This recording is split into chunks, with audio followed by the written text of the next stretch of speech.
Hello, नमस्कार दोस्तों। Big boss 17 घर के अंदर हो चुकी है आयशा खान की एंट्री। री एंट्री आप इसे कह सकते हैं।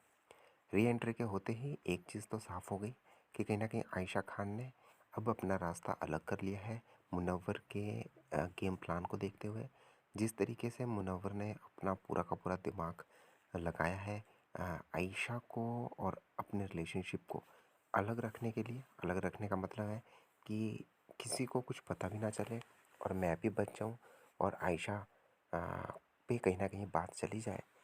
तो वैसा ही हुआ सलमान खान और बिग बॉस ने जिस तरीके से वीकेंड कबाड़ में हुआ, जहाँ पे ऐसा लग रहा था कि आयशा ही सबसे बड़ी गुनहगार है। मुनव्वर को तो मतलब हीरो बना दिया गया और जो कि सरासर गलत था और ऐसा तो मतलब होना भी नहीं चाहिए। क्योंकि जब हम सबको दिख रहा है कि गलती मुनव्वर की है, तो उसमें मतलब कोई तुक नहीं बनता कि आप ज़बरदस्ती किसी को पॉजिटिव दिखाओ। आयशा की भी गलती थी कि आयशा शो में आई, लेकिन उससे ज़्यादा बड़ी गलती ये थी कि आप आयशा को रॉन्ग पोर्ट्रे कर रहे हो। आप आयशा को बताना चाह रहे हो कि भाई आयशा घर के अंदर फ़ेम के लिए आई। अरे वो किसी फ़ेम के लिए नहीं आई थी, वो सिर्फ़ ये दिखाने आई थी कि मुनव्वर ने मेरे साथ जो गलत किया है, वो मैं दिखा रही हूँ। आयशा को कोई प्यार-व्यार नहीं था। आयशा ने कह दिया मैं तो इसके चेहरा भी नहीं देखती, लेकिन मुनव्वर पीछे पड़ा हुआ था और मुनव्वर ही प्यार की बातें जो है वो कर रहा था।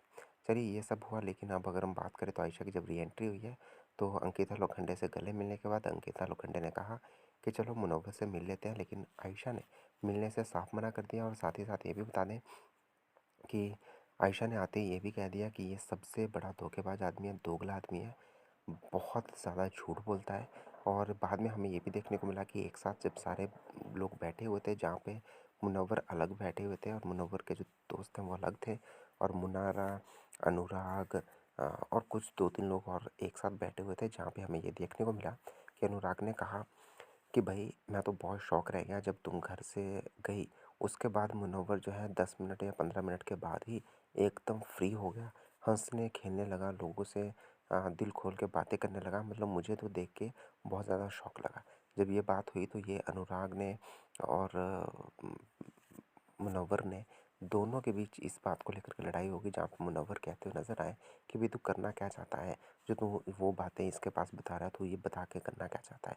तो मुनव्वर और अनुराग के बीच भी यहाँ पे लड़ाई हो गई। देखिए मुझे तो ये लग रहा था कि बिग बॉस के घर में आ, अनुराग को तो शायद ये बिग बॉस वाले रहने नहीं देंगे, जितना कि मुझे अभी तक लग रहा है। क्योंकि एक बंदा अनुराग ही ऐसा है जो कि बिना डरे किस खेल रहा है। मतलब उसे परवाह नहीं है कि सलमान खान क्या कह रहा है या फिर बिग बॉस क्या कह रहा है या फिर कोई कंटेस्टेंट उसके बारे में क्या कह रहा है।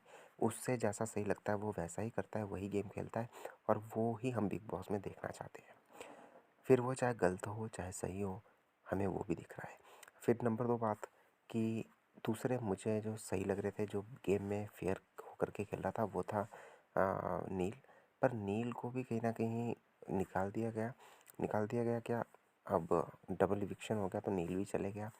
तो अब तो मुझे लग रहा है कि ना कि दोनों जो थे, जो कि सच्चे दिल से खेल रहे थे, उनका गेम में टिकना मुश्किल है। एक तो नील तो चला ही गया, लेकिन अनुराग को भी बिग बॉस, क्योंकि एक बार ही प्लान किया बिग बॉस ने पूरा, जब ईशा कैप्टन थी, तो कहीं न कहीं वो तो सफल नहीं हो पाए। लेकिन इस दौरान बिग बॉस फिर से बड़ा प्लान करते हुए नज़र आएँगे शायद। क्योंकि मुझे लग रहा है बिग बॉस ने ईगो पे ले लिया। बिग बॉस ने भी, सलमान खान ने भी।